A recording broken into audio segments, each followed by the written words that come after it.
O Señor sexa convosco. Lectura do Santo Evanxeo segundo Xoán. No primeiro día da semana, María a Madalena foi ao sepulcro moi cedo, cando aínda era escuro, e viu que a pedra do sepulcro estaba quitada.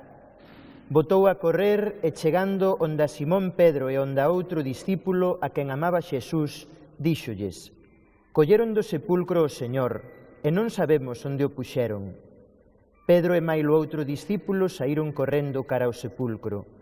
Corrían os dous á par, pero o outro discípulo correu máis lixeiro ca Pedro e chegou primeiro ao sepulcro. Abaixándose, viu que estaban os lenzos, pero non entrou. Entón chegou tamén Simón Pedro, que o seguía, e entrou no sepulcro. Viu os lenzos pousados alí, pero o sudario que envolvera a súa cabeza non estaba cos panos, senón á parte, enrolado noutro lugar. Entón entrou tamén o outro discípulo que chegara primeiro ao sepulcro, viu e creu, pois aínda non entenderan que, conforme a Escritura, era preciso que resucitase de entre os mortos. Palabra do Señor.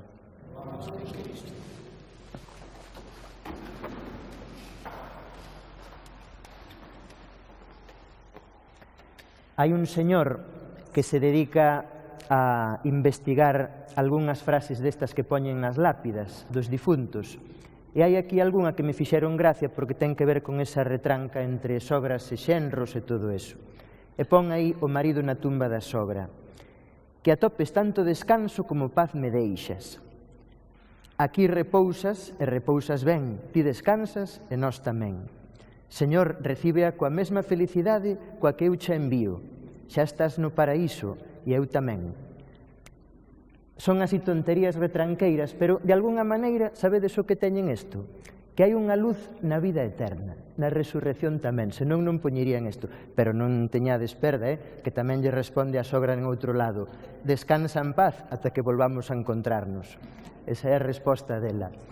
Pero se volvemos a orixe da nosa alegría de hoxe, na resurrección, imos cos dous apóstolos que lle chega a noticia polas mulleres, que son as primeiras en enterarse da resurrección, e alabais San Xoán e alabais San Pedro, e cando ven aquelo, o que non ven, mellor dito, é o que lles di: caramba, pois resucitou o Señor, venceu a morte. El xa nos dixera algo, pero nos parecía unha cousa tan increíble que nós non contábamos con eso.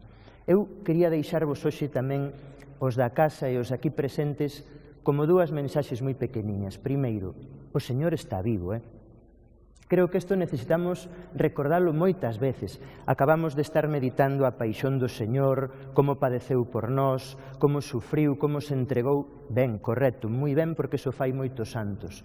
Pero non podemos esquecer que resucitou, e que está vivo, e que non solamente vivo aquí na comunidade cando se reúne no seu nome, senón que tamén o podemos levar aquí dentro, a todas partes. E con facer así, el xa está pendiente de nós. Iso é moi importante. Ademais, a segunda idea, penso que a vamos a ter que necesitar así. Fíxense ustedes, hasta para salvarse hai que ter enchufe, dicía o outro. Pero é que a resurrección supón que nós temos acceso a conectarnos á fonte da vida, que é esa electricidade do Señor resucitado. E como? Polo bautismo, polos sacramentos, pola fe, pola Igrexa Católica.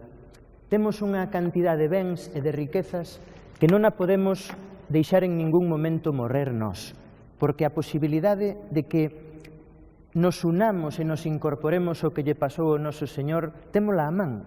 E iso vai nos dar a felicidade, a vida eterna, a ledicia de estar cos irmáns na fe, etc., etc., e de facer moito ben na sociedade.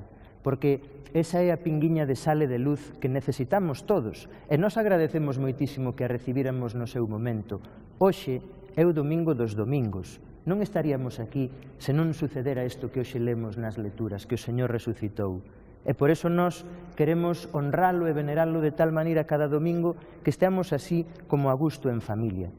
E quería destacar unha cousa para vivir ben os domingos, que lle agradezo moito aos que están enfermos na casa. A min a veces cheganme noticias: oiga, pois miren, miña nai, cando siguen a misa pola televisión, pois ponse de pé, santíguase e vai rezando as oracións. Non fai falta ningunha, como lle digo moitas veces aos enfermos, vos estades dispensados deses esfuerzos físicos.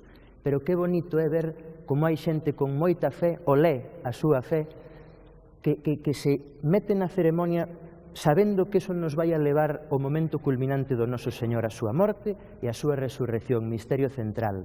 E temos eso resumido e concentrado na Eucaristía, esa pequena pildorilla da felicidade e da vida eterna que podemos ter todos con nós. Vivámola, honrémola e tratémola como ela se merece, que espera moito de nós en cariño, porque así nos lo dá El.